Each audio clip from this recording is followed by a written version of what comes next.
While working as a technologist in Manila, Shrey Aggarwal was impressed to see people pick waffles at roadside kiosks, malls, cinemas, and even metro stations and enjoy it as an on-the-go snack. He was so impressed by the site and its business possibilities that he quit his job in 2014 and founded the Belgian Waffle Company a year later. And to create a distinction for this QSR brand, he decided to have an all-veg menu and later added savories to the sweet treats. Within 3 years, the Belgian Waffle Company has spread to over 180 outlets across 27 cities in India. Shrey tells retail networks that he wants to replicate this success story globally while continuing to emphasize on high-quality ingredients and presenting regional items with a unique twist.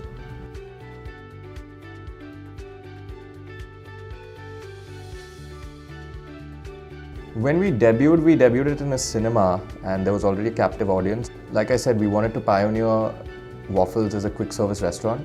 So we serve them in pockets that you can hold with one hand and kind of use your other hand for something else. Whereas typically waffles come in a plated affair with a knife and a fork.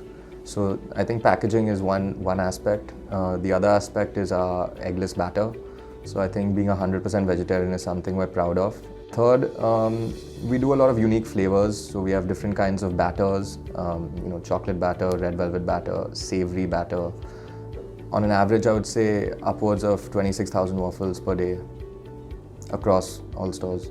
One is that we're lucky that we developed a model where all of our raw material has a 6 to 9 month shelf life. So distribution of raw material becomes quite easy. We don't need cold storage. Second thing is to keep the operations and the capital requirements very light. The minute you do that, it becomes very easy to open outlets. And thirdly is, of course, to have a product that everyone appreciates. So.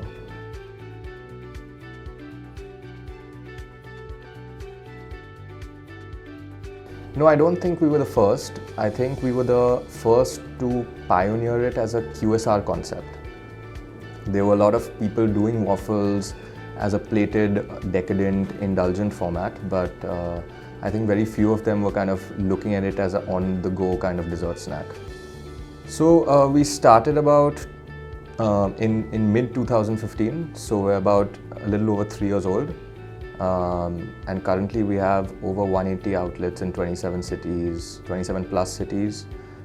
In India, we have recently opened in Dubai, and we have outlets in Nepal as well. So we only operate company-owned outlets in Mumbai as a policy. So we have about 20 company-owned stores across in Mumbai. And like I said, we have 180 plus stores across the country and other countries.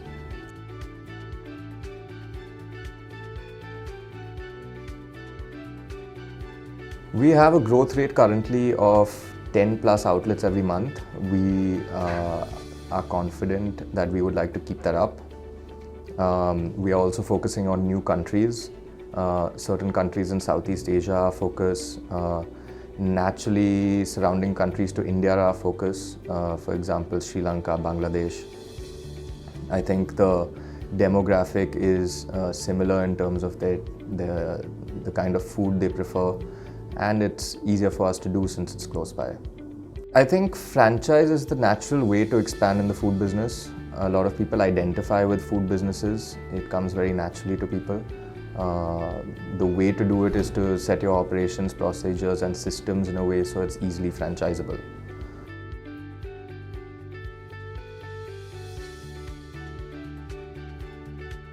Not challenges as such, because we're still kind of nascent. Pricing is a challenge. So what happens is we follow a centralized kitchen model, which means that we send goods from our kitchen here in Mumbai to all of our outlets, whether they're in India, outside India.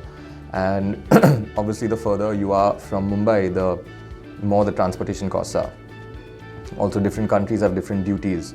So factoring those in sometimes results in a higher price point for the waffle. Now that's fine in countries like Dubai, but in countries like Nepal that poses a challenge because they typically have slightly lower spending power than. We just have to tweak the business model a little bit to make sure, of course the customers are paying slightly higher than Mumbai, but maybe we go to more premium locations. We tweak the business model such that our franchisee costs are less. Manpower is a big issue because store staff, there's a high level of attrition just naturally because of the nature of the business. And so it's always difficult finding the right people, finding good, trustworthy people also.